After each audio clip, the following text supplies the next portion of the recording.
여러분은 신앙인이십니까? 종교인이십니까? 이, 예, 답을 해보시네. 네, 설마 답까지 하실 줄이야. 자신 있게 신앙인이라고 대답을 하셨는데 이 질문에서부터 벌써 제가 어떤 오늘 이야기를 할지 여러분 예측을 하실 수 있으시겠죠? 차이점이 있습니다. 우리는 신앙인이면서 또 한편으로는 종교인이기도 하죠. 크게 보면. 근데 차이점이 있는데 신앙인은 하나님을 믿지만 종교인은 그들이 만든 율법을 믿습니다. 그래서 신앙인의 기준은 하나님이지만 종교인들의 기준은 율법입니다. 그래서 어떤 문제가 생기면 신앙인들은 예수님이라면 어떻게 하실까? 하나님의 뜻은 무엇입니까? 이렇게 묻지만 종교인들은 일단 그들이 만든 율법과 어떤 법을 가지고 나가서 이것에 비춰봐서 옳으냐 그르냐 그것을 따진다라는 것이죠. 이렇게 볼 때에 현대 교회에는 신앙인보다 종교인이 조금 더 많지 않을까 이런 생각이 듭니다. 그 결과 예수를 믿는 사람들의 공동체였던 이 교회에 언제부턴가 하나님의 마음과 그 사랑은 사라지고 어느 순간 율법과 규칙이 난무해서 이것을 해야 된다, 하지 말아야 된다, 이게 옳은 거다, 그른 거다 이렇게 평가할 때가 많이 있다라는 것이죠. 예수님께서 십자가를 지신 이유는 무엇입니까? 십자가를 지신 게 옳다, 틀리다 이것이 아니라 무조건 사랑하는 일이었기 때문에 그것을 하셨다라는 것입니다.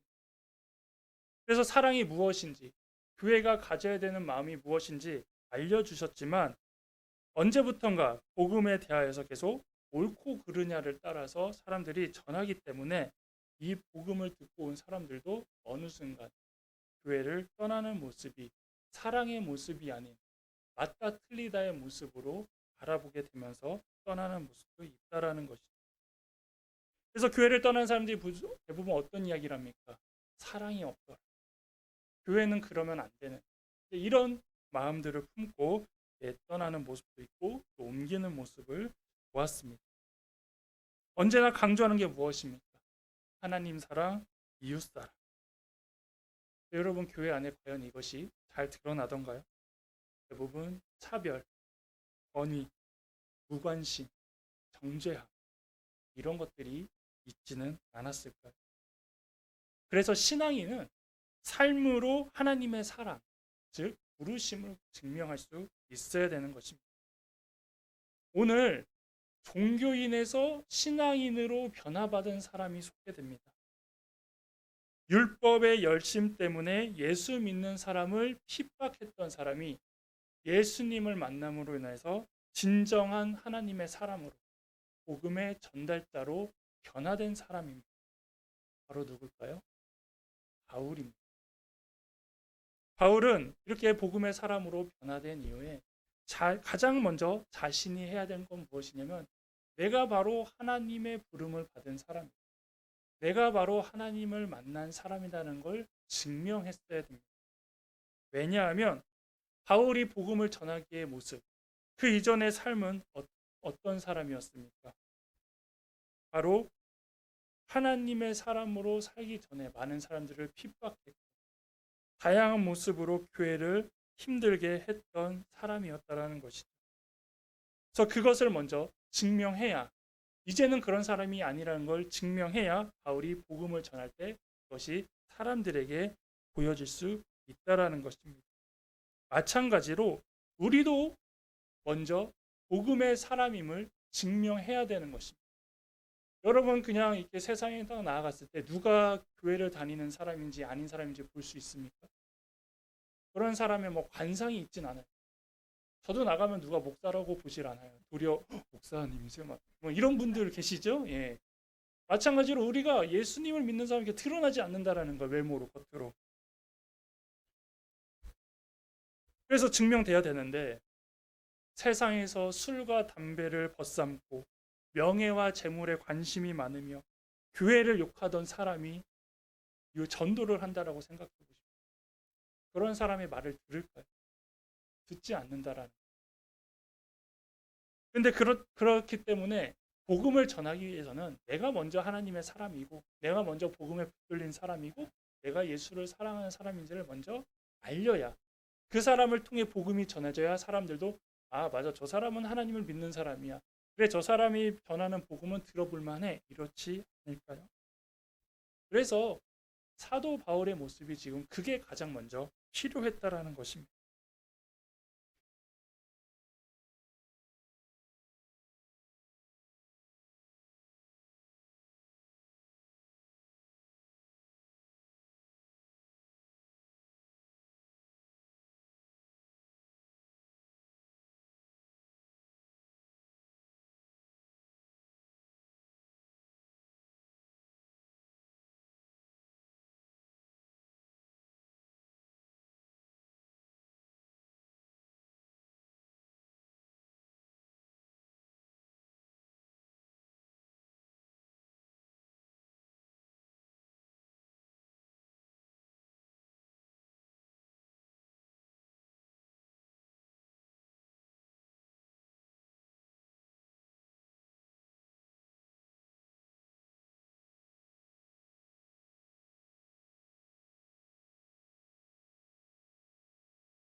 참아야지. 멈춰.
하나님의 허락을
하라는 것입니다.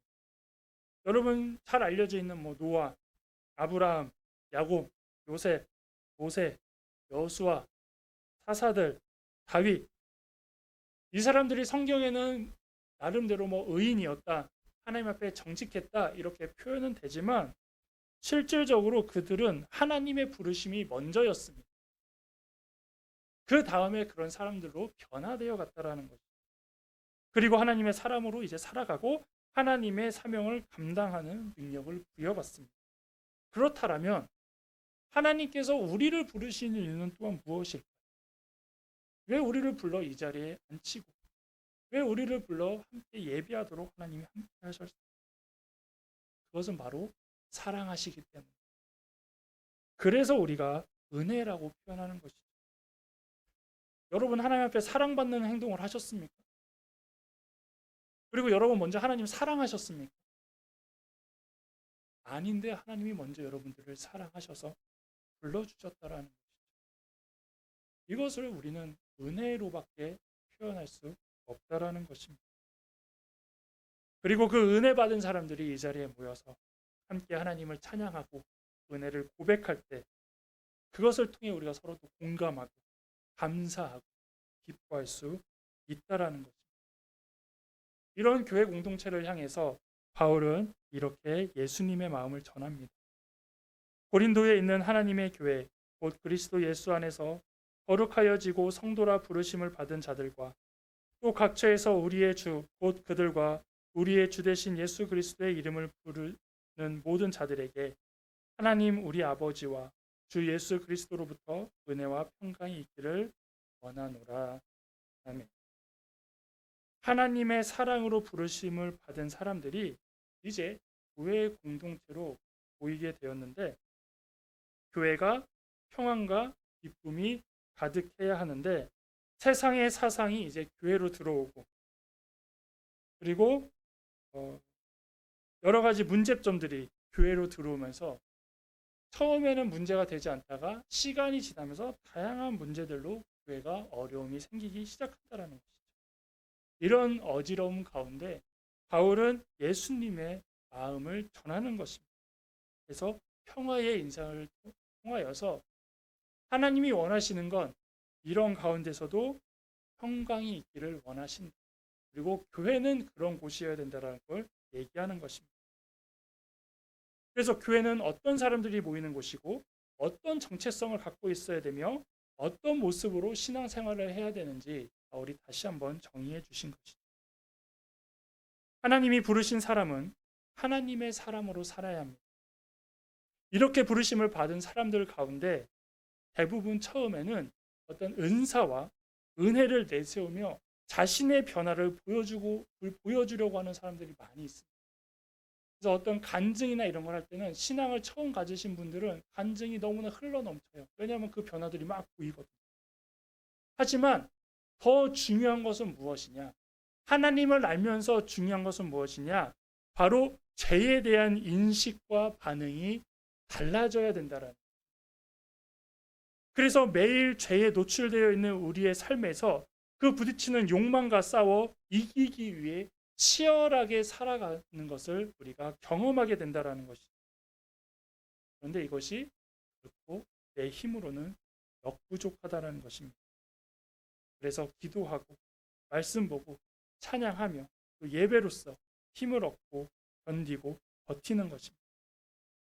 이것이 하나님의 사람이 살아가는 방식이고 이것을 또 한 단어로 신앙생활이라고 말하는 것입니다. 그러나 종교인들은 어떻습니까? 이들도 말씀은 봅니다. 그리고 스스로 만족합니다. 나 성경 읽었어. 기도를 합니다. 그런데 큰 일이 있을 때만 기도를 한다는 겁니다. 찬양을 합니다.